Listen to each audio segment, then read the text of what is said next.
Oh, it is so beautiful out here. Spring has sprung, as we've been talking about. I mean, we're expecting temps today in the 80s. Time now to kind of spruce up your garden. And Pete Miller with Home Depot is here to give us some advice also, either for the novice gardener or even maybe the experienced one. I think we can all learn something because I don't have a green thumb. My mother does. She's amazing, but I certainly don't. Good morning to you. Thanks for being here.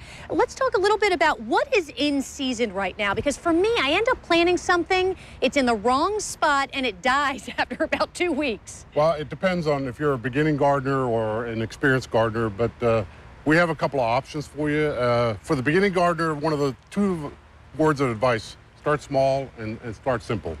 Good. Begonias, marigolds, zinnias, those kind of plants are very sun tolerant and also disease resistant, and they handle the watering quite well. Even these kalanchis are very nice. Yeah, and I have to say, I probably go through and read, you know, whenever I read this, because this is good advice also. It gives you good sense, too, of what you need to do. Tells you how big the plant's going to end up and what kind of watering it needs and that kind of thing. And for those people who don't have a garden, for example, or, you know, a grassy area outside perhaps their home, maybe they live in an apartment as an example, and they want to plant in some kind of pots. Not all pots are created equal, I find. Some of them have drainage, others don't. What should we do in selecting? For apartments, depending if you have a balcony, we actually have boxes that you can plant your plants in that have a little trough on the bottom that'll catch the water. You can see these pots right here actually have a little drain system down here so that you don't overwater, because one of the key things is you don't want to overwater because you can actually cause root rot in the bottom of the plant, you know. And it dies then quickly. And I do want to bring that up because there's a couple of big things that you want to avoid. One of them is planting in the right spot, correct? That's based on sun or shade? Correct. All our plants are labeled as to how much sun they're tolerant. We have some that are shade plants. A majority of what we carry in our store are sun tolerant 6 to 8 hours.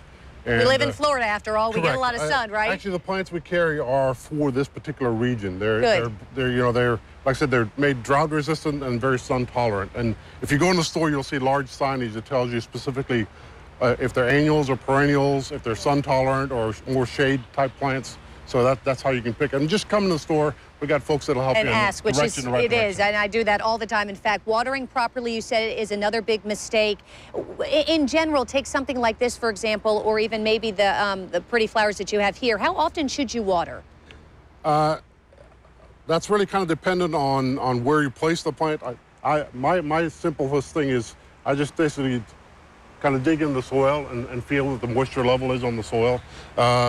You know, if you're feeling any moisture at all in about an inch or 2 in the soil, then you're fine. Is it really? Okay.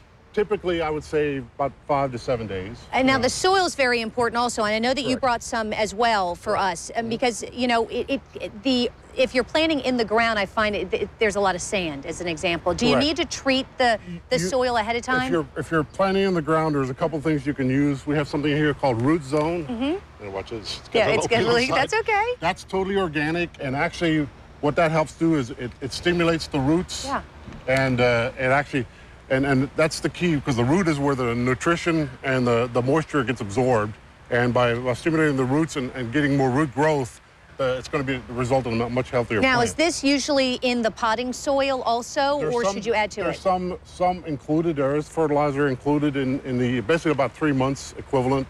In depending on the type of potting soil, you can see this one says plus fertilizer, so it's included in it. And how often should you then, Pete, fertilize once you have planted? I know it depends on the flower. I'm asking these questions like it all depends. Okay. But what I found is like something simple like Miracle-Gro. You have a little adapter you can put on your garden hose, and I about once every week or 2, I would spray my plants with Miracle-Gro to kind of keep them stimulated, because you're not only feeding the roots, you're also feeding the leaves themselves as well. It's interesting because one of the other points that you make also is protecting wherever you're planting from the wind. Is that a real issue then also, particularly during the hurricane season, or does it matter? It depends on the size of the plant. Obviously, you know, if it's a taller plant, you may want to put some stakes down to support them in that kind of a condition. But by and large, the ones that stay close to the ground are pretty tolerant. Okay. Yeah. Pete, thank you so much. Excellent advice for the novice or even the more experienced. Do appreciate your insight. And of course, if you would like to share this information with someone else later today, for example, somebody who's thinking about doing some weekend warrior work outside the house and kind of sprucing up, you can share this interview with them later this morning after we've posted the entire interview on news4jax.com. Just look under the morning show page.